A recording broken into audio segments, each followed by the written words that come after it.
Hello students, तो आज के इस वीडियो में हम एक्सरसाइज 17 जो सॉल्व कर रहे थे 1 से 10 तक सॉल्व हो चुका था और यहाँ पे क्वेश्चन नंबर 11 से हम यहाँ पे कंटिन्यू कर रहे हैं। तो देखिए यहाँ पे क्वेश्चन नंबर 11 में दिया हुआ है किसी ठोस गोले की सतह का क्षेत्रफल जिनका वर्ग सेंटीमीटर है तो उसका आयतन उतना ही घन सेंटीमीटर है, तो गोले की त्रिज्या निकालें। तो देखिए यहाँ पे क्या बोल रहा है, गोले का सतह का क्षेत्रफल और उसका आयतन। तो ये दोनों पहले हम लिख लेंगे, फिर दोनों को इक्वेट करेंगे तो मेरा आर का वैल्यू आ जाएगा। तो देखिए हम यहाँ पे लिखते हैं पहले गोले का सतह का क्षेत्रफल।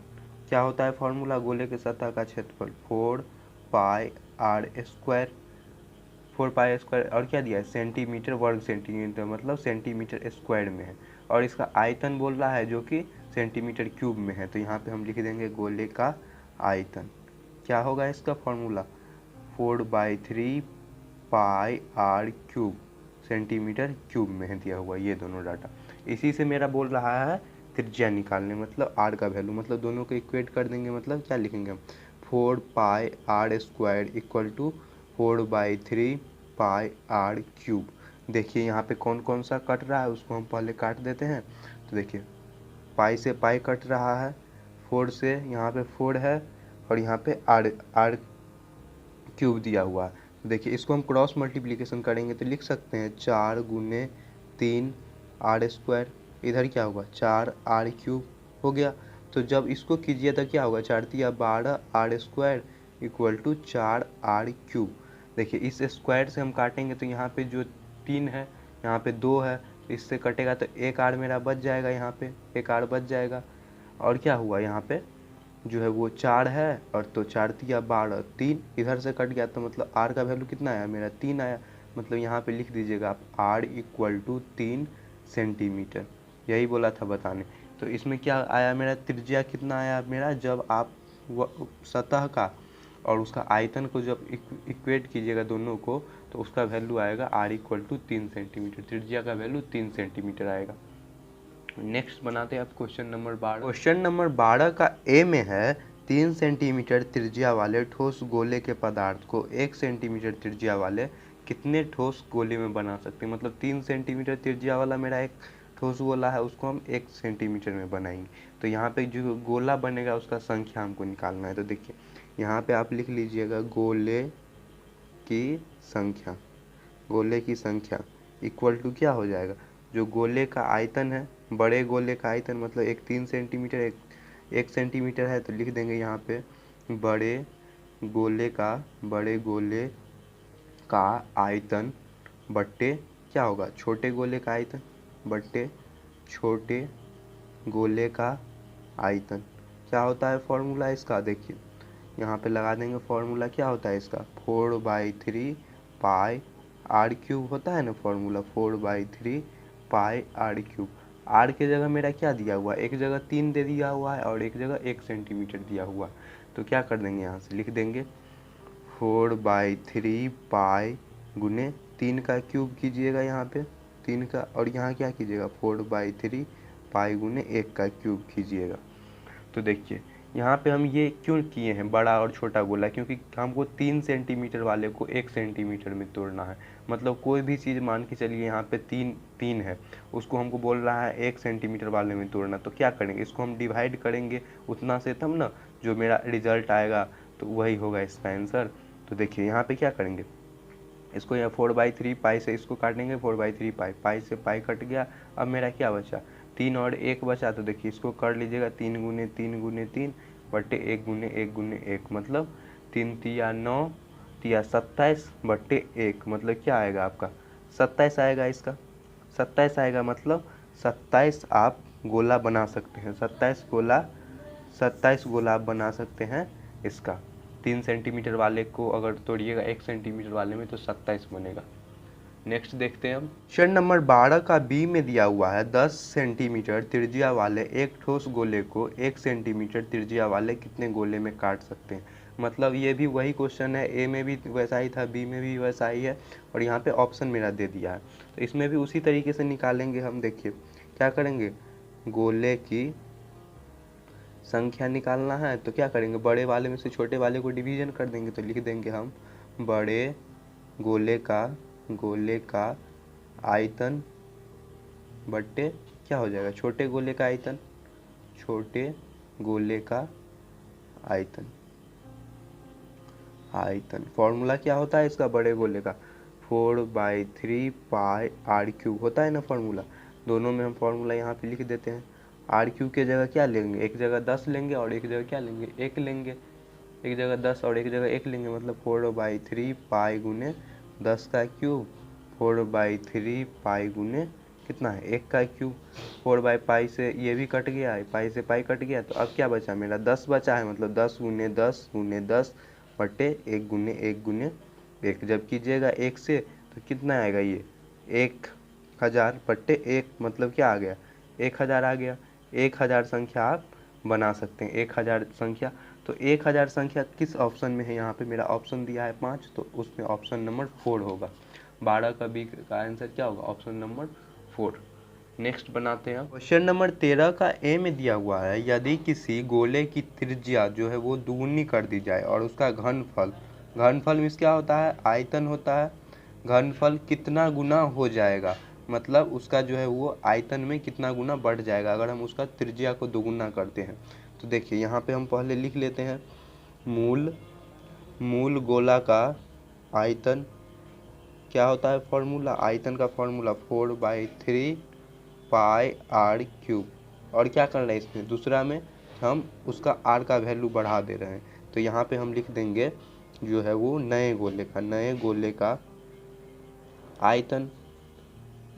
का आयतन मतलब 4/3 पाई आर क्यूब। यहाँ पे क्या हो रहा है, आर का वैल्यू दोगुना कर दें, मतलब हम यहाँ पे 2 ले लेते हैं, आर का वैल्यू दोगुना कर देंगे तो लिख देंगे 4/3 पाई गुने क्या है, यहाँ पे आर के जगह पे 2 ले लेते हैं, मतलब 2 का क्यूब कर दीजिएगा, क्या आएगा 4/3 पाई गुने 2 का क्यूब कीजिएगा, 2 गुने 2 गुने 2, मतलब 4/3 पाई गुने 8 आ गया यहाँ पे। अब क्या हो रहा है, मेरा ये दोनों हो गया, तो देखना है इसमें कितना कितना गुना जो है वो बढ़ रहा है। तो बढ़ रहा है मतलब देखिए एक नॉर्मल वाला ये है, और इसमें क्या कर रहे हैं, मेरा यहाँ पे 4/3 पाई से पाई कट गया और आर का वैल्यू क्या आया है मेरा पे, यहाँ पे आर क्यू है, मतलब यहाँ पे 1 है और यहाँ पे 8 है, तो मतलब क्या हो रहा है मेरा 8 गुना बढ़ रहा है। तो 8 गुना बढ़ रहा है, जब आप उसका त्रिज्या को दुगुना कर दीजिएगा तो नए गोले का जो आयतन होगा वो कितना गुना बढ़ जाएगा, आपका 8 गुना बढ़ जाएगा। नेक्स्ट क्वेश्चन बनाते हैं हम। 13 का बी में है, किसी गोले की त्रिज्या अगर आधी कर दी जाए तो नए गोले का आयतन कितना भाग हो जाएगा। मतलब उस वाले क्वेश्चन में क्या किए थे हम, त्रिज्या दुगुना किए थे तो बोला था आयतन बताने, तो और इसमें भी वही बोल रहा है कि त्रिज्या इसमें आधा करना है, मतलब r/2 ले लेते हैं हम यहाँ पे। तो क्या लिखेंगे यहाँ पे, मूल गोले का जो फॉर्मूला होता है आयतन वही लिख देंगे, मतलब 4/3 पाई आर क्यूब। अब क्या बोल रहा है यहाँ पे, मतलब त्रिज्या आधा करना है, तो त्रिज्या आधा मतलब r/2 ले लेते हैं हम। तो लिखेंगे हम नए गोले का आयतन जब क्या कीजिएगा, त्रिज्या को आधा कीजिएगा, तो क्या आएगा इसका 4/3 पाई आर की जगह क्या ले लेते हैं, r/2 का क्यूब ले लिए। तो अब इसको सॉल्व कीजिएगा तो कितना आएगा, 4/3 पाई गुने आर की जगह क्या हो जाएगा, आर क्यूब बट्टे 2 के जगह 2 दूना 4 दूना 8, मतलब 2 का क्यूब कितना होता है, 8 होता है। तो अब इस दोनों में डिफरेंस देखिए कितना कितना का आ रहा है, वही हमको उसका जो है वो कितना भाग रह जाएगा नए गोले में और इसमें। देखिए 4/3 पाई से 4/3 पाई काट दिए, पाई से पाई कट गया। अब क्या है, आर क्यूब और r/8 है, मतलब देखिए आर क्यूब है और एक तरफ क्या है r/8 है। तो इसमें क्या हो रहा है, इसमें जब 8वां भाग मतलब r/8 मतलब क्या हो रहा है, इसका जो 8वां भाग है, 8वां भाग रह गया, 8वां भाग जो गोले का आयतन है वो बढ़ जाएगा। तो इसका जो आंसर क्या होगा, 8वां भाग। नेक्स्ट बनाते हैं, ये इसका क्वेश्चन नंबर 5 का 13 का जो है वो सी है, जिसमें बोल रहा है 5 सेंटीमीटर और 6 सेंटीमीटर त्रिज्या वाले 2 गोले के आयतनों का अनुपात बताइए। यहाँ पे 5 सेंटीमीटर का एक त्रिज्या है, एक जो है वो 6 सेंटीमीटर का है। तो दोनों का क्या करते हैं, हम पहले आयतन निकाल लेते हैं। तो देखिए यहाँ पे निकालिएगा आप तो लिखिएगा 5 सेंटीमीटर त्रिज्या वाले गोले का आयतन। क्या होता है फॉर्मूला 4/3 पाई आर क्यूब, मतलब 4/3 पाई आर क्यूब लिख देंगे। 4/3 पाई के जगह हम पाई ले लेते हैं, काटने में आसानी होगा तो पाई ले लिए, और आर की जगह क्या है 5 है, मतलब 5 का क्यूब कर दीजिएगा तो कितना आएगा 4/3 गुने 5 का क्यूब, मतलब 5 गुने 5 गुने 5, मतलब 5 25 पंचे क्या होगा 125 आएगा। 125 आ गया मेरा इसका।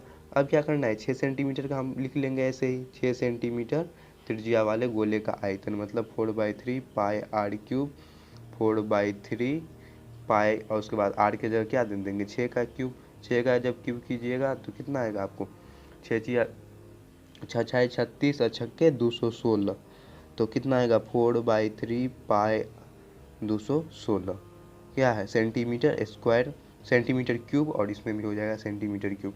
अब बोल रहा है दोनों में हमको अनुपात बताने, तो अनुपात आप कैसे निकालते हैं, जब इसका अनुपात आप निकालिएगा तो कैसे निकालिएगा, दोनों का जो बट्टा होगा वही आएगा। तो देखिए यहाँ पे हम अनुपात निकाल लेते हैं, तो लिखिएगा अनुपात इक्वल टू क्या हो जाएगा, फर्स्ट वाले को हम दूसरे वाले से डिवाइड कर देंगे तो क्या आएगा 4/3 क्या है मेरा पाई कितना है 125 बट्टे 4/3 पाई कितना है 216 आया है मेरा इस दोनों का। अब कौन सा कट रहा है देखिए 4/3 पाई से 4/3 पाई काट देंगे, पाई से पाई कट गया, मतलब मेरा आया है 125 जो है वो 125/216, यही हो गया आपका आंसर 125/216। क्वेश्चन नंबर 13 का सी है। नेक्स्ट क्वेश्चन बना क्वेश्चन नंबर 14 में है किसी गोले की त्रिज्या अगर दुगुनी कर दी जाए तो उसका पृष्ठ क्षेत्रफल पहले की तुलना में कितना गुना हो जाएगा। तो पहले हम लिख लेते हैं जो यहाँ पे जो होगा आपका दुगुना कर देंगे पहले, उसके बाद क्या निकालेंगे हम जो ये वाला है, तो लिख लेते हैं यहाँ पे मूल गोले का क्या बोल रहा है वक्र पृष्ठ क्षेत्रफल, मतलब वक्र पृष्ठ क्षेत्रफल क्या होता है फॉर्मूला इसका 4 पाई आर स्क्वायर, ये होता है फॉर्मूला इसका। अब क्या करेंगे हम इसमें दोगुना कर देंगे त्रिज्या, मतलब जो त्रिज्या का वैल्यू है वो हम 2 ले लेते हैं, तो लिखेंगे यहाँ पे हम नए गोले की त्रिज्या दुगुनी करने पर पृष्ठ क्षेत्रफल, त्रिज्या दुगुनी करने पर पृष्ठ क्षेत्रफल क्या होगा फॉर्मूला इसका 4 पाई आर स्क्वायर, मतलब 4 पाई आर के जगह कितना ले लेंगे 2 ले लेंगे, मतलब 2 का स्क्वायर, मतलब 4 पाई गुने 2 मतलब क्या आएगा इसका आंसर 2 4 दूना 8 दूना 16 पाई। देखिए अब यहाँ पे यही चीज़ आपको देखना है कि मेरा यहाँ पे कितना है 16 पाई आया है, यहाँ पे कितना है 4 पाई है, आर स्क्वायर को छोड़ के देखेंगे क्योंकि हमको आर में रिलेशन देखना है। तो आर इक्वल टू क्या है यहाँ पे एक है आपका 16 पाई और एक क्या है यहाँ पे एक है 4 पाई, तो कितना गुना इसमें बढ़ रहा है, इसमें कितना गुना बढ़ रहा है ये आपका 4 गुना बढ़ रहा है, 4 चौका 16 होता है ना, तो मतलब 4 गुना बढ़ रहा है, तो इसका जो आंसर होगा वो क्या होगा 4 गुना होगा। नेक्स्ट बनाते हैं क्वेश्चन नंबर 15 में दिया हुआ है एक गोले की त्रिज्या 50% बढ़ जाती है, तो निम्नलिखित में से कौन सा परिणाम गोले के वक्र पृष्ठ पर प्रतिशत वृद्धि सूचित करता है। मतलब यहाँ पे क्या कर रहे हैं हम त्रिज्या 50% बढ़ा दे रहे हैं, तो इसमें जो है वो वक्र पृष्ठ क्षेत्रफल कितना परसेंट बढ़ जाएगा वो बताना है, और यहाँ पे ऑप्शन भी दे दिया है। तो देखिए हम पहले लिखेंगे यहाँ पे जो मूल होता है उसका निकालेंगे, उसके बाद फिर नया निकालेंगे, तो लिखेंगे यहाँ पे गोले की त्रिज्या क्या ले लेते हैं हम पहले वक्त में हम आर ले लेते हैं, तो इसका हम क्या निकालेंगे यहाँ पे लिख लीजिएगा मूल गोले का क्या है वक्र पृष्ठ बोल रहा है, मतलब वक्र पृष्ठ क्या होगा इसका फॉर्मूला 4 पाई आर स्क्वायर, क्योंकि यहाँ पे हम आर लिए हैं और क्या कर रहे हैं नए में क्या बोल रहा है 50% बढ़ रहा है, मतलब क्या करेंगे इसी में हम 50% ऐड करेंगे जोड़ेंगे, तो यहाँ पे हम लिखेंगे नए गोले का त्रिज्या क्या हो रहा है इसमें 50% बढ़ रहा है, मतलब इसमें हम जोड़ देते हैं तो क्या होगा आर प्लस 50 हो जाएगा 50% आर हो जाएगा। तो यहाँ पे आप कीजिएगा जब परसेंट को जब हम हटाते हैं तो क्या करते हैं जब डिवाइड बाय 100 करते हैं ना, 100 से डिवाइड, तो लिख देंगे 50/100 आर। जब इसको काटिएगा तो कितना होता है 50 दूना 100, तो क्या आएगा आपका यहाँ पे r प्लस r/2। जब इसका एलसीएम कीजिएगा तो कितना आएगा 2 आएगा। इसका एलसीएम कीजिएगा तो 2, तो क्या होगा यहाँ पे 2r प्लस r, मतलब क्या आएगा 2 1 3, मतलब 3r/2। देखिए यहाँ पे हम इतना लंबा इसलिए ले गए हैं क्योंकि कोई स्टूडेंट अगर बेसिक से भी अगर नहीं थोड़ा सा कॉन्सेप्ट उसका वो है, दिक्कत है, तभी भी वो यहाँ पे समझ सकता है, इसलिए हम इसको इतना लेंदी कर लें। देखिए जब इसका कीजिएगा तो 2 आया और 2 1 3r/2, 3r/2 क्या आया मेरा, ये नया त्रिज्या आया है।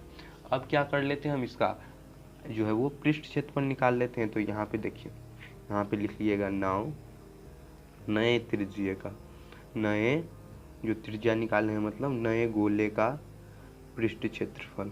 पृष्ठ क्षेत्रफल क्या होता है फॉर्मूला, 4πr², मतलब 4π, r की जगह मेरा कितना है 3r/2, लिख देंगे 3r/2 का स्क्वायर।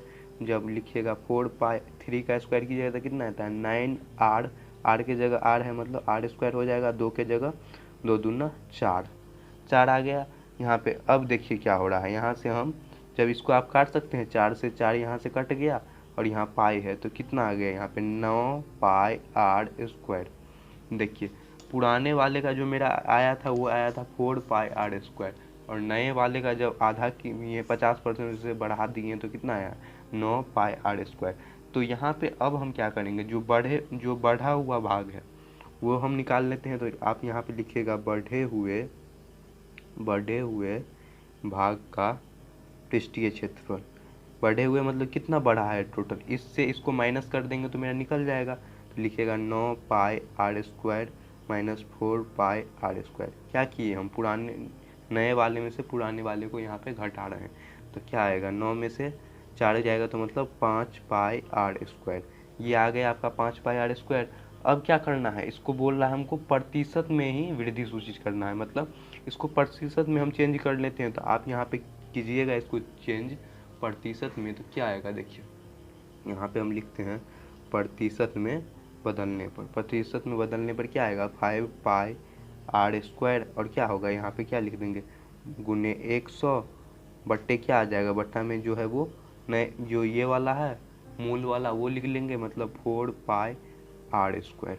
देखिए πr² से πr² कट गया। अब बेटा मेरा यहाँ पे 4 से काटेंगे 100 को तो कितना कटेगा 25 चौका 100, मतलब 25 आ गया, मतलब 25 पंचे कितना होता है 25 पंचे होता है आपका 125%। तो ये क्या आया 125% जो होगा वो बढ़ जाएगा। तो यही हो गया आपका क्वेश्चन नंबर 15 का आंसर। तो देखिए 125% जो है क्वेश्चन नंबर 15 में ऑप्शन में कौन सा है, ऑप्शन नंबर 4 है। तो यही हो गया 4 हो गया आपका क्वेश्चन नंबर 15 का आंसर। नेक्स्ट बनाते हैं हम। क्वेश्चन नंबर 16 में दिया हुआ है किसी अर्धगोलीय ठोस के वक्र पृष्ठ एवं आधार का क्षेत्रफल का अनुपात बताना है। तो देखिए हम यहाँ पे लिख लेंगे अर्धगोलीय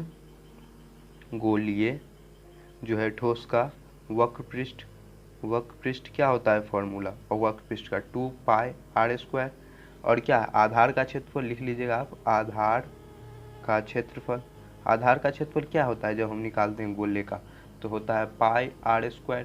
इसी दोनों में हमको बोल रहा है अनुपात बताने, तो यहाँ पे अनुपात लिख लीजिए। अनुपात सबसे पहले क्या है वक्र पृष्ठ है, तो वक्र पृष्ठ का अनुपात कितना है 2πr², और नीचे क्या है πr²। πr² से πr² कैंसिल हो जाएगा, क्या होगा 2/1, मतलब 2:1। यही हो गया आपका आंसर, 2:1 क्या हो जाएगा इसका आंसर हो जाएगा क्वेश्चन नंबर 16 का। नेक्स्ट बनाते हैं हम। क्वेश्चन नंबर 17 में दिया हुआ है अर्धगोले एवं गोले के संपूर्ण पृष्ठों के क्षेत्रफलों का जो है वो क्या अनुपात होगा जबकि दोनों की त्रिज्या बराबर है। मतलब r का वैल्यू सेम है लेकिन क्या है एक अर्धगोला है और एक गोला है। तो यहाँ पे हम पहले लिख लेते हैं क्या है अर्धगोला है, तो यहाँ पे देखिए लिखिएगा आप अर्धगोले का क्या बोल रहा है संपूर्ण पृष्ठ क्षेत्रफल क्या होता है फॉर्मूला उसका 3πr² होता है फॉर्मूला 3πr²। देखिए जितना फॉर्मूला याद रहेगा आपको उतना जल्दी बन जाएगा सारा क्वेश्चन। उसके बाद क्या है गोले का संपूर्ण पृष्ठ क्षेत्रफल, इसका क्या फॉर्मूला आता है 4πr²। अब क्या करना है, दोनों में अनुपात निकालना है मेरा। तो क्या कर देंगे, अनुपात इक्वल टू अर्धगोले का संपूर्ण पृष्ठ क्षेत्रफल बटे क्या हो जाएगा, अर्धगोले का संपूर्ण पृष्ठ क्षेत्रफल बटे गोले का संपूर्ण पृष्ठ क्षेत्रफल। गोले का संपूर्ण पृष्ठ क्षेत्रफल क्या होता है फॉर्मूला, 3πr² दिया हुआ है और ये कितना है 4πr²। ये दोनों क्योंकि पहले है अर्धगोले उसके बाद गोले, इसलिए अर्धगोले का पहले लिखे ऊपर। देखिए यहाँ से काटिएगा, πr² से πr² कट गया तो कितना बचा मेरा 3/4, मतलब 3:4। यही बोला था, जब आप अर्धगोले और गोले में जब r का वैल्यू सेम रहेगा, मतलब r का वैल्यू हम यहाँ पे चेंज नहीं किए हैं, तो क्या होगा, उसका जो अनुपात आएगा वो 3:4 आएगा। नेक्स्ट क्वेश्चन बनाते हैं हम। क्वेश्चन नंबर 18 में दिया हुआ है, यदि किसी ठोस गोले को 2 बराबर भागों में काट दिया जाए, मतलब एक ठोस गोला है जिसको क्या कर रहे हैं हम 2 बराबर भागों में काट रहे हैं, तो दोनों अर्धगोले का संपूर्ण पृष्ठ का योग दिए हुए गोले में से कौन सा भाग होगा। मतलब इसको जो हम काटिएगा जब गोले को, तो ये कुछ इस टाइप का बन जाएगा, इस टाइप का बन जाएगा दोनों साइड से। मतलब क्या हो जाएगा, ये अर्धगोला है, अर्धगोला मतलब देखिए एक हम बना के यहाँ पे दिखाते हैं, कुछ इस टाइप का बन जाएगा अर्धगोला। तो इसमें क्या बोल रहा है, इसका संपूर्ण पृष्ठ क्षेत्रफल का योग जो होगा इस ऑप्शन में दिया हुआ है उसके किसके बराबर है। तो यहाँ पे हम लिख लेते हैं पहले गोले का पृष्ठ क्षेत्रफल। तो गोले का पृष्ठीय क्षेत्रफल क्या होता है फॉर्मूला, 4πr² होता है फॉर्मूला। अब क्या करना है, 2 गोला है यहाँ पे मेरा, 2 गोले का बोल रहा है कुल पृष्ठीय क्षेत्रफल। तो यहाँ पे दोनों अर्धगोला है, तो गोला का पृष्ठ क्षेत्रफल ये होता है। अब क्या करेंगे, हम लिख लेंगे अर्धगोले का कुल पृष्ठ क्षेत्रफल, कुल पृष्ठ क्षेत्रफल। मतलब 2 अर्धगोला है, मतलब इसको 2 बार लिख लेंगे। 2 क्या होगा 3πr² होता है ना फॉर्मूला, अर्धगोले का जो निकालिएगा और गोला का निकालिएगा तो वो कितना होता है 4πr²। तो 3πr² प्लस 3πr² मतलब क्या हो जाएगा 6πr², 6πr² हो गया। तो अब इस दोनों में देखिए, इस दोनों में अब डिफरेंस देखिए, एक है 6πr², एक है 4πr²। तो इसमें क्या हो रहा है, πr² को हटा दीजिए तो आपको क्या हो रहा है 4 है और 6 है। तो इस दोनों में कितना का डिफरेंस आ रहा है, तो कितना आ रहा है, मतलब 6 का आधा कितना होता है 3 होता है, और 4 का आधा कितना होता है 2 होता है।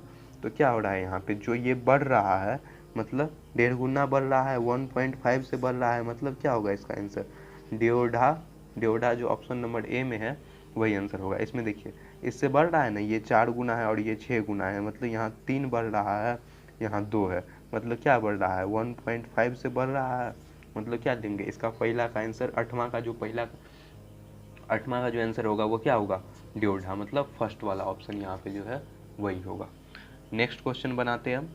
क्वेश्चन नंबर 19 में दिया हुआ है, किसी लंबवृत्तीय बेलन की ऊंचाई एवं आधार व्यास दोनों क्या है, किसी जो है गोले के व्यास के बराबर है। उस बेलन का वक्र पृष्ठ क्षेत्रफल और गोले का वक्र पृष्ठ क्षेत्रफल दोनों में जो है वो बराबरी दिखाना है। गोले का और बेलन का दोनों में क्या डिफरेंस आएगा वो बताना है। यहाँ पे क्या लिख लेंगे, हम लिखेंगे गोले का जो है व्यास लिख लेंगे, गोले का जो व्यास है वो कितना है, यहाँ पे दोनों मतलब बराबर है, तो मतलब क्या होगा 2r होगा। और इसका जब त्रिज्या निकालिएगा, त्रिज्या मतलब 2r/2 कीजिएगा तो कितना आएगा r आएगा, मतलब r जो है वो इसमें है। तो क्या बोलेंगे, गोले का पृष्ठीय क्षेत्रफल निकालेंगे। तो गोले का पृष्ठीय क्षेत्रफल क्या होता है फॉर्मूला, पृष्ठीय क्षेत्रफल 4πr², 4πr² आया मेरा गोले का। अब क्या बोल रहा है, बेलन का निकाल लेते हैं। बेलन में भी क्या हो रहा है, बेलन में सिर्फ उसका जो ऊंचाई है वो 2 गुना है, ऊंचाई जो है वो दोनों का व्यास और ऊंचाई दोनों यहाँ पे बराबर है। तो यहाँ पे व्यास 2r ले लिए हैं, तो यहाँ पे ऊंचाई ले लेते हम 2r के बराबर ले लेंगे। तो लिखिएगा आप बेलन का ऊंचाई क्या लेते हैं हम, यहाँ पे 2r ले लेते हैं, ले लीजिएगा। तो और त्रिज्या ले लेते हैं हम r के बराबर, त्रिज्या इक्वल टू लिख लीजिएगा आप r के बराबर। अब क्या बोल रहा है यहाँ पे, बेलन का पृष्ठीय क्षेत्रफल, तो लिख लेंगे हम बेलन का पृष्ठीय क्षेत्रफल में कौन सा भाग होगा। तो बेलन का पृष्ठीय क्षेत्रफल क्या होता है फॉर्मूला उसका, 2πr होता है ना, 2πr। और यहाँ पे क्या हो रहा है 2πr h, 2πrh मतलब 2πr के जगह r दे देंगे, और h के जगह कितना है मेरा 2r है, तो लिख लीजिएगा 2r। मतलब इसको मल्टीप्लिकेशन कीजिएगा तो 2 दूना 4, r है 2 मतलब r स्क्वायर, और क्या है यहाँ पे पाई है तो क्या आ जाएगा 4πr स्क्वायर। तो देखिए ये है 4πr स्क्वायर आया इसमें, और इसमें भी क्या आया 4πr स्क्वायर आया दोनों का। तो दोनों का वैल्यू क्या है यहाँ पे सेम है। तो इसमें देखिए दोनों में, इसमें जो ऑप्शन है इसमें क्या होगा, क्वेश्चन जो सेकेंड ऑप्शन होगा बराबर, यही होगा, बराबर होगा दोनों। तो क्वेश्चन नंबर 19 यहाँ पे सॉल्व कर लिए। नेक्स्ट देखते हैं। क्वेश्चन नंबर 20 में है किसी शंकु के आधार की त्रिज्या और ऊंचाई बराबर है तो उसका आयतन और उसी त्रिज्या वाले गोले का आयतन। तो पहले दोनों में सेम है त्रिज्या और उसका ऊंचाई है, तो क्या बोल रहा है दोनों का आयतन का यहाँ पे अनुपात निकालें। तो यहाँ पे हम पहले शंकु का आयतन लिख लेते हैं। तो शंकु का जो आयतन होता है, शंकु का आयतन, ये क्या फॉर्मूला होता है 1/3πr²h। और क्या है यहाँ पे गोले का आयतन, तो गोले का आयतन, गोले का आयतन क्या होता है फॉर्मूला उसका 4/3πr² होता है ना, 4/3πr²। और ये शंकु का हो गया। ये दोनों डाटा यहाँ पे, यहाँ से हमको पता चला। अब दोनों में बोल रहा है अनुपात निकाल ले, तो लिख दीजिएगा अनुपात इक्वल टू क्या आएगा, जो शंकु का आयतन है, शंकु का आयतन बट्टे क्या होगा गोले का आयतन, गोले का आयतन क्या होगा इसका फॉर्मूला 1/3πr²h लिख देंगे यहाँ पे 4/3πr²। देखिए कौन सा कट रहा है, πr² से πr² कट गया, और क्या बचा मेरा यहाँ पे बचा है 1/3, और यहाँ पे है आपको 4/3। तो इसको अगर हम इधर ले चलते हैं तो क्या हो जाता है 1/3, इसको ले चलिएगा ऊपर तो क्या हो जाएगा आपका, नीचे आ जाएगा 4, इधर आ जाएगा 3 आ गया। तो यहाँ पे क्या होगा, देखिए इसको इधर ले चलते हैं तो क्या आ जाता है 3/4 के टर्म में आता है। 3 से 3 कट गया तो कितना आएगा मेरा 1/4 आ रहा है। इसको हम ऊपर ले गए हैं, देखिए यहाँ पे 1/3 है, यहाँ पे 4/3 है, तो ले जाइएगा तो 1/4 आएगा, मतलब 1:4। 1:4 जो आएगा, अगर आप शंकु का आयतन और गोले का आयतन का अनुपात कीजिएगा तो 1:4 आएगा। तो आज के इस वीडियो में हम क्वेश्चन नंबर 11 से लेकर 20 तक सॉल्व किए हैं। नेक्स्ट वीडियो में हम कंटिन्यू करते हैं। तो आज के लिए बस इतना ही।